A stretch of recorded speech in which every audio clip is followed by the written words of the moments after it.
ಬೆಳಗಾವಿ ಅಧಿವೇಶನದ ಮಧ್ಯೆ ರೈತ ಹೋರಾಟ ಜೋರಾಗಿತ್ತು. ಬೆಳಗಾವಿಯ ಸುವರ್ಣಸೌಧ ಮುತ್ತಿಗೆಗೆ ಯತ್ನಿಸಿದ ಬಿಜೆಪಿ ನಾಯಕರನ್ನ ಪೊಲೀಸರು ವಶಕ್ಕೆ ಪಡೆದರು.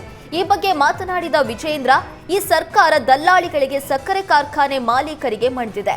ರೈತರ ಹಿತ ಕಾಪಾಡುವಲ್ಲಿ ಎಡವಿದೆ. ಕಬ್ಬು ಹೋರಾಟಕ್ಕೆ ನಾವು ಹೋಗಿ ಕುಳಿತಿಲ್ದಿದ್ರೆ ಸರ್ಕಾರ ಸೀರಿಯಸ್ ಆಗಿ ತಗೋತಾ ಇರಲಿಲ್ಲ. ನಾವು ಹೋಗಿ ಪ್ರತಿಭಟನೆ ಕೂತ ಮೇಲೆ ಸರ್ಕಾರ ಸಭೆ ಮಾಡ್ತು ಅಂತ ಹೇಳಿದ್ರು.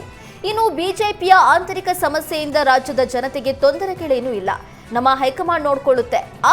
ಆದ್ರೆ ಸರ್ಕಾರದಲ್ಲಿ ಆಗುವ ಗಲಾಟೆಯಿಂದ 2,500 ರೈತರು ಆತ್ಮಹತ್ಯೆ ಮಾಡಿಕೊಂಡಿದ್ದಾರೆ.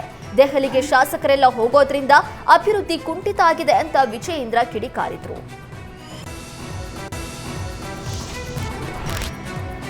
ಬಿಜೆಪಿ ಪ್ರತಿಭಟನೆಗೆ ಡಿಸಿಎಂ ಡಿಕೆಶಿ ತಿರುಗೇಟು ನೀಡಿದ್ದಾರೆ. ಬೆಳಗಾವಿ ಅಧಿವೇಶನಕ್ಕೆ ಹೋಗುವ ಮುನ್ನ ಮಾತನಾಡಿದ ಡಿಕೆ ಶಿವಕುಮಾರ್, ರೈತರ ಸಮಸ್ಯೆಗಳ ಬಗ್ಗೆ ಕೇಂದ್ರ ಸರ್ಕಾರ ಮೋಸ ಮಾಡ್ತಾ ಇದೆ.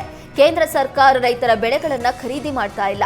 ಕೇಂದ್ರ ಸರ್ಕಾರದ ರಾಜ್ಯಕ್ಕೆ ಬರುವ ಬಾಕಿ ಹಣ ಬಿಡುಗಡೆ ಮಾಡಬೇಕು ಎಂದರು. ಈ ವೇಳೆ ಬಿಜೆಪಿ ಪ್ರತಿಭಟನೆ ಬಗ್ಗೆ ಆಕ್ರೋಶ ಹೊರಹಾಕಿದ್ರು. ನಾವು ರೈತರ ಪರವಾಗಿದ್ದೇವೆ. ಕಬ್ಬು, ಮೆಕ್ಕೆಜೋಳ ಖರೀದಿ ರಾಜ್ಯ ಸರ್ಕಾರ ಆರಂಭ ಮಾಡಿದೆ. ಕೇಂದ್ರ ಸರ್ಕಾರದ ವಿರುದ್ಧ ಬಿಜೆಪಿ ಹೋರಾಟ ಮಾಡಲಿ, ನಮ್ಮ ವಿರುದ್ಧ ಹೋರಾಟ ಮಾಡ್ತಾ ಇರೋದು ಸರಿಯಲ್ಲ ಅಂತ ವಿಪಕ್ಷಗಳಿಗೆ ಡಿಕೆಶಿ ತಿರುಗೇಟು ಕೊಟ್ಟರು. ಬೆಳಗಾವಿ ಅಧಿವೇಶನದ ಹೊತ್ತಲ್ಲೇ ಯತೀಂದ್ರ ನೀಡಿದ ಪೂರ್ಣಾವಧಿ ಸಿಎಂ ಸಿದ್ದರಾಮಯ್ಯ ಎಂಬ ಹೇಳಿಕೆ ಹಲ್ಚಲ್ ಸೃಷ್ಟಿಸಿತ್ತು. ಈ ಬಗ್ಗೆ ಪ್ರತಿಕ್ರಿಯಿಸಿದ ಡಿಸಿಎಂ ಡಿಕೆ ಶಿವಕುಮಾರ್, ಬಹಳ ಸಂತೋಷ, ಒಳ್ಳೆಯದಾಗಲಿ ಅಂತ ಹೇಳಿದ್ದಾರೆ. ಸಿಎಂ ಪುತ್ರ ಯತೀಂದ್ರ ಹೇಳಿಕೆಗೆ ಡಿಸಿಎಂ ಡಿಕೆಶಿ ಕೌಂಟರ್ ಕೊಟ್ಟಿದ್ದಾರೆ. ಯಾವಾಗಲೂ ನಮ್ಮದು ತಿಳಿಯಿದೆ, ನಾನು ಚೀಫ್ ಮಿನಿಸ್ಟ್ರಲ್ಲಿ ಯಾವ ಥರದ ಭಿನ್ನಾಭಿಪ್ರಾಯ ಹಿಂದೇನೂ ಇಲ್ಲ, ಇವತ್ತೂ ಇಲ್ಲ, ಮುಂದೇನೂ ಇಲ್ಲ. ಅವ್ರು ಏನು ಹೇಳಿಕೆ ಕೊಟ್ಟಿದ್ದಾರೆ ಅನ್ನೋದು ನನಗಿನ್ನೂ ಅರ್ಥ ಇಲ್ಲ. ಅರ್ಥ ಆಯ್ತಾ? ನಾನು ಅವ್ರ ಹತ್ರ ಮಾತಾಡ್ತೀನಿ.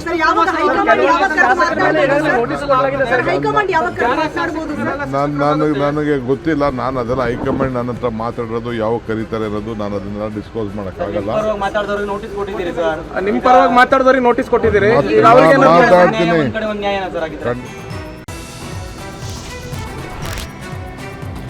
5 ವರ್ಷ ಸಿದ್ದರಾಮಯ್ಯ ಸಿಎಂ ಆಗಿರ್ತಾರೆ ಎಂಬ ಯತೀಂದ್ರ ಹೇಳಿಕೆಗೆ ಸಚಿವ ರಾಮಲಿಂಗಾರೆಡ್ಡಿ ಅಸಮಾಧಾನ ಹೊರಹಾಕಿದ್ದಾರೆ. ಸಿಎಂ ಕುರ್ಚಿ ವಿಚಾರ ಕುರಿತು ಯಾರು ಮಾತಾಡಬಾರದು ಅಂತ ಸಿಎಂ ಡಿಸಿಎಂ ಹೇಳಿದ್ದಾರೆ. ಆದರೂ ಮಾತಾಡಿದ್ದಾರೆ. ಈ ಬಗ್ಗೆ ಹೈಕಮಾಂಡ್ ನಿರ್ಧಾರ ಮಾಡುತ್ತೆ ಎಂದರು. ಇನ್ನು ಸಿಎಂ ಪುತ್ರ ಎಂಬ ಕಾರಣಕ್ಕೆ ಕ್ರಮ ಇಲ್ವೇ ಎಂಬ ಪ್ರಶ್ನೆಗೆ ಮಾರ್ಮಿಕವಾಗಿ ಉತ್ತರಿಸಿದ ಸಚಿವರು, ಯಾರು ಮಾತಾಡ್ತಾರೋ ಅವರೇ ಅರ್ಥ ಮಾಡ್ಕೊಳ್ಬೇಕು ಎಂದರು. ಮಾಧ್ಯಮಗಳ ಮುಂದೆ ಯಾವ ರಾಜಕೀಯನ ಮಾತಾಡಬಾರ್ದು ಅಂತೇಳಿ ಸ್ವತಃ CM DCM ಅವರೇ ಹೇಳಿದ್ದಾರೆ. ಅದರಿಂದ ನಾನು ಅದರ ಬಗ್ಗೆ ಮಾತಾಡೋಕ್ಕೆ ಹೋಗಲ್ಲ. ಎಲ್ಲ ಮುಖ್ಯಮಂತ್ರಿಗಳು, ಉಪಮುಖ್ಯಮಂತ್ರಿಗಳು ಅವ್ರು ನೋಡ್ಕೊಳ್ತಾರೆ ಬಿಡಿ. ಏನು CM ಅವ್ರ ಮಗ ಅಂತೇಳಿ ಏನಾದರೂ ರಿಲ್ಯಾಕ್ಸೇಷನ್ ಇದೆಯಾ? ಅದನ್ನು ಅವ್ರು ಅರ್ಥ ಮಾಡ್ಕೋಬೇಕು.